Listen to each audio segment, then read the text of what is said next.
Hi everyone, I'm Brenda Harvey, author of The Conspiracy, and today we are going to be talking about your character development, character attributes, and how to make your character the best they can possibly be. But before we get into the video, I need you to go ahead and hit that subscribe button, hit the notification bell, and give this video a thumbs up. That's going to help me so much. Now, let's get into the video. So, let's talk about your characters. Now, your characters are the most important part of your book.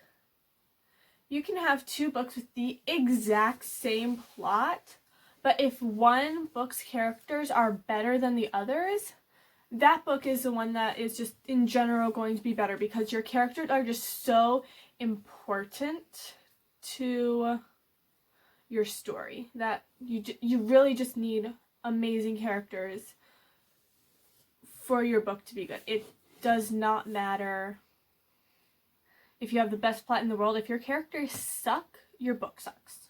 Now, part of what makes characters good is making them relatable.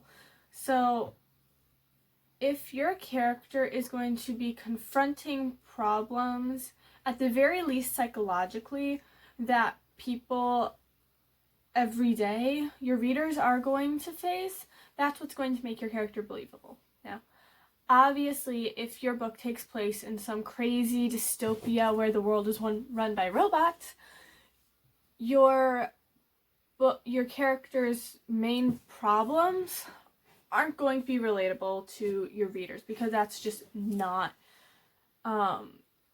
how our world is currently working.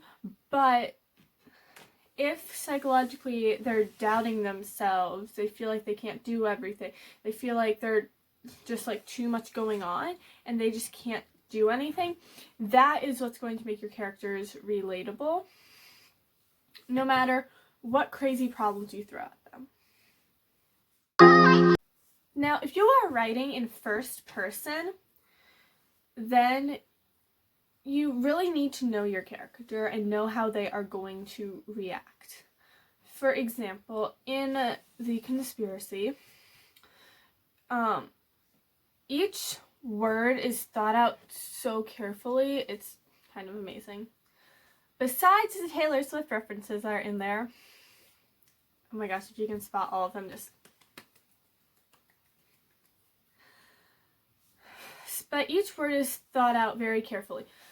Iris, in the written text, the things that she is not speaking, the things that are not dialogue, she is going to describe people anthropologically. Words are hard. For example, she said that one character had very symmetrical features, things like that. And that is like studies have found that people who have more symmetrical features are more attractive. So Iris is saying that. Or she will say they have a bone structure. She will give like an age range for certain characters she is introduced to, because she can, and that is in her character. And that's one of the benefits to writing in first person, is you just know your character so much, and your reader is going to know your character so much more than if you were writing in third person. Now, there are plenty of super talented third person authors out there, and they can make you understand your character. Just one of the quicker ways is to write in first person, and that is definitely what I recommend, and that is definitely my favorite way to write. Now, I have written in third person before, just as a challenge to myself to expand my writing, and you can see one of those stories on my website. I will link it down below, brendaharvey.weebly.com. Make sure to check that out if you want to see more of my writing before the second book in The Conspiracy comes out.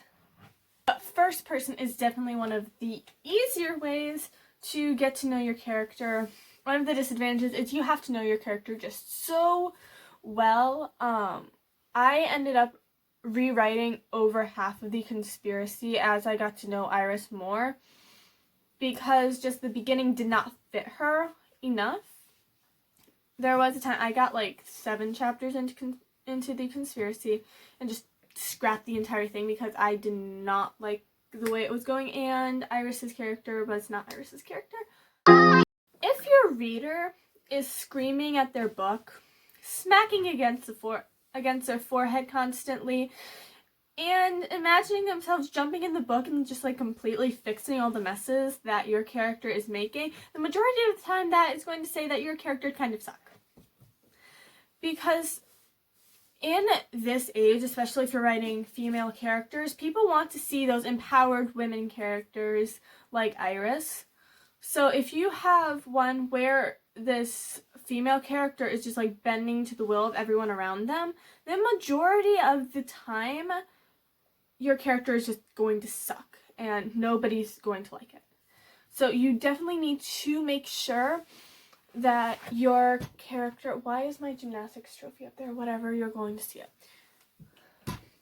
So you definitely need to make sure your character is someone who would do what a good amount of people do, and especially, it is so important. If you have a female character, especially in this age, you have to make sure that they are a strong female character who can be a role model. Character development is super important, that they kind of learn to stand up for themselves depending on your story, but you cannot end your story with a female character who just does not know her way around society and is sucking up to every person, especially men around her, because that is not going to be received well by your audience, by your readers at all. So you definitely need to make sure you know your character, you know where they stand, and you know what they do. Now, if you are doing a story that takes place in about the time you are publishing, then I would recommend pop culture references, because that is really going to humanize your character a lot. And you have seen in the conspiracy there are a lot of Taylor Swift references, one of my slight obsessions. So I would highly recommend, if your character likes Taylor Swift, obviously, include that. If you're doing historical fiction, add some historical pop culture references. That's really going to help you. But if you're doing it in the future, you have no idea what's going to happen tomorrow. So add pop culture references that will make sense to them.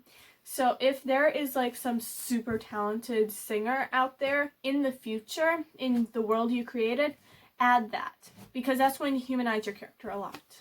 And finally, just make sure you know where your character stands, who they are, and make them relatable, because that is what's going to put your book over the edge.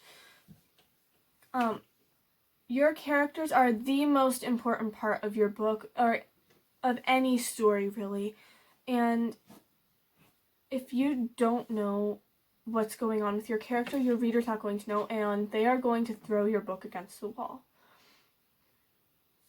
Not that I've done that before. But you shouldn't have someone screaming at your book in the middle of class because your characters suck. You need to have good characters or you are going to fail. That is the most important part. As you write more, your characters are going to improve. You're going to have more character development, and character development, oh my gosh, character development is so important. You have to have like kind of a start point. You have to do the hero's journey. You really have to do the hero's journey, and we can talk about that some other time. I have talked about it a little bit in a few other videos, but oh my gosh, hero's journey is just so freaking important. You need it there, because otherwise your characters are going to be boring, and it's not a good experience. So you just need to make your characters good. That is what's going to put your book over the top. If you have a terrible plot, but your characters are great, people aren't going to notice the plot as much because your characters are so good that you want to follow them. And that is how authors can make sequels after trilogies, because people want to follow that character so much, and people want to know. And that is why the prequels to Star Wars were made, the sequels to Star Wars were made.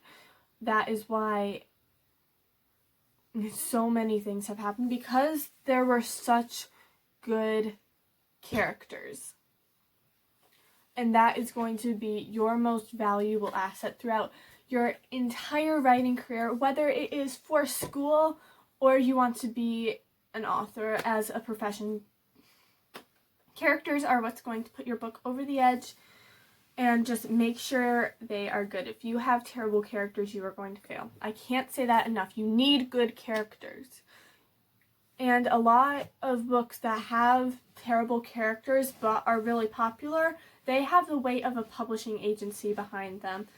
But if you are like me, you're using Amazon Kindle Direct Publishing, which I totally recommend you do, then you are not going to have that push. You cannot have terrible characters if you are a young author and you don't have the backing of a publishing agency. You need good characters. That is what's going to put you over the edge.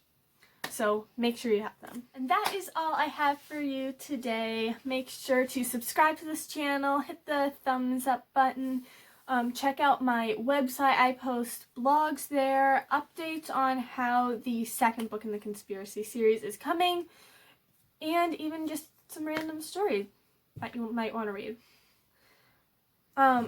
Make sure to buy The Conspiracy. Oh my gosh. So many people have told me that they've loved it and they've read it in like 2 or 3 days. And I'm sure you guys will love it so much. And I will see you next week with another video. Bye.